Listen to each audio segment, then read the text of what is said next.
Cake পছন্দ করে না এমন মানুষ পাওয়া কঠিন। আর এই কেকটা যদি বাসায় তৈরি হয় তাহলে তো কথাই নেই। আজ আমি সহজ পদ্ধতিতে কীভাবে কেক বানাই সেটাই আমি তোমাদের সঙ্গে শেয়ার করব। আসসালামু আলাইকুম। হ্যালো ভিউয়ার্স, সবাই কেমন আছো? আশা করি সবাই ভালো আছো। আলহামদুলিল্লাহ, আমিও ভালো আছি। প্রথমে আমি 3টা ডিম নিয়ে নিলাম। 3টা ডিম নিয়ে এখানে আমি কুসুমগুলো সুন্দর করে উঠিয়ে নিলাম। কুসুমগুলো আস্তে করে উঠিয়ে না নিলে এখানে কুসুম গলে গেলে আপনার ফোম করতে একটু সমস্যা হবে। তার জন্য আমি কুসুমটা আলাদা করে সাইড করে আমি সাদা অংশটা সুন্দর করে বিট করে নিচ্ছি, কারণ সাদা অংশটা বিট করলে বিটটা আপনার ভালো হবে আর ফোমটাও অনেক দ্রুত হয়ে যাবে। এখন আমি কুসুমগুলো দিয়ে দিয়েছি আর চিনিগুলো আমি মিক্স করেছি আস্তে আস্তে। আর এখন আমি এর মধ্যে হাফ কাপের বেকিং পাউডার দিলাম আর 1 কাপ পরিমাণ ময়দা দিব। আপনাদের কাছে যদি ময়দা না থাকে আপনারা আটাও ব্যবহার করবেন।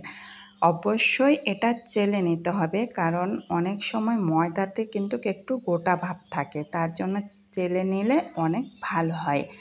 আর আস্তে আস্তে করে মিশিয়ে নেব যাতে যেন কোনো দলা ভাব না আসে, তার জন্য আস্তে আস্তে মিশাতে হবে। আর এখানে আমি 1 কাপ তেল দিলাম আর ভ্যানিলা এসেন্স দিলাম হাফ কাপ। আপনাদের ইচ্ছে মতো আপনারা দিতে পারেন। ভ্যানিলা এসেন্স অনেকে পছন্দ করেন না, আবার যারা পছন্দ করেন তারা 1 চামচও দিতে পারেন, তাহলে ডিমের গন্ধটা থাকবে না। আর এই তেলটা পরে দেওয়ার কারণ হচ্ছে, তেল যদি আমরা পরে ব্যবহার করি তাহলে কেকটা অনেক মসৃণ আর অনেক সফট হয়। আর এর মধ্যে আমি একটা পেপার দিয়ে দিয়েছি, পেপারের ওপরে একটু তেল ব্রাশ করে নিলাম। নেওয়ার পর আমি এখন এই মিশ্রণগুলো সম্পূর্ণ দিয়ে দিচ্ছি। মিশ্রণগুলো দেওয়ার পর এর ভিতরে কিন্তু বাবল গাম থাকতে পারে, তার জন্য আপনাদের কাছে যদি টুথপিক থাকে টুথপিক দিয়ে আপনারা এটা একটু ঘাটিয়ে নিতে পারেন। আর যদি টুথপিক না থাকে তাহলে আমার মতো বেরিয়ে বেরিয়ে এটা ঠিক করে দিতে পারবেন। আমি এখন এটা জোরে জোরে বাড়ি দিলাম তাতে যেন বাবল গামগুলো বের হয়ে আসে। আমার এটা থাপড়া থাপড়ি পালা শেষ। এখন আমার এটা ওভেনে দেওয়ার পালা। আর ওভেনে দেওয়ার সময় আমি অবশ্যই এটাকে দিলাম হচ্ছে 30 মিনিটের জন্য।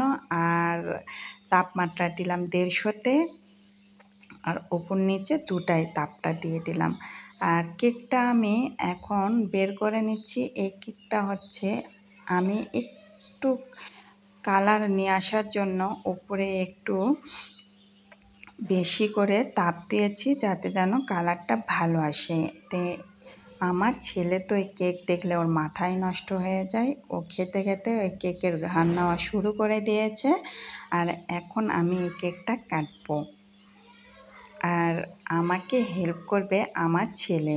ও কেক দেখলে ওর মাথা নষ্ট হয়ে যায়, কখন কেক কাটবে আর কখন উনি খাবে। সারাদিন কেক পাইলে আর কোনো কিছু খাবে না, সারাদিন এর পিছনেই থাকবে। তার জন্য আমি এটা অবশ্য কমই বানাই, কারণ ওর জ্বালাতে আমি বেশি বানাতে পারি না।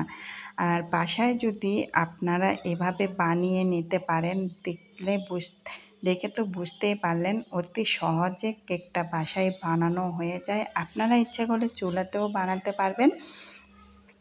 এখন আমাদের এটা কাটার পালা, কাটলে বুঝতে পারবেন যে কত সুন্দর সফট আর কত সুন্দর হয়েছে। আলহামদুলিল্লাহ, আমাদের কেকটা অনেক সুন্দর হয়েছে, অনেক সফট হয়েছে। আমার ছেলে তো প্রায় পাগল হয়ে গিয়েছে কখন এই কেকটা খাবে। আর আমি আপনাদেরকে দেখাচ্ছি কেকটা আমার কত সুন্দর নরম এবং সফট হয়েছে। দেখে অবশ্যই বুঝতে পারতেছেন অনেক সুন্দর সফট এবং অনেক সুন্দর নরম হয়েছে।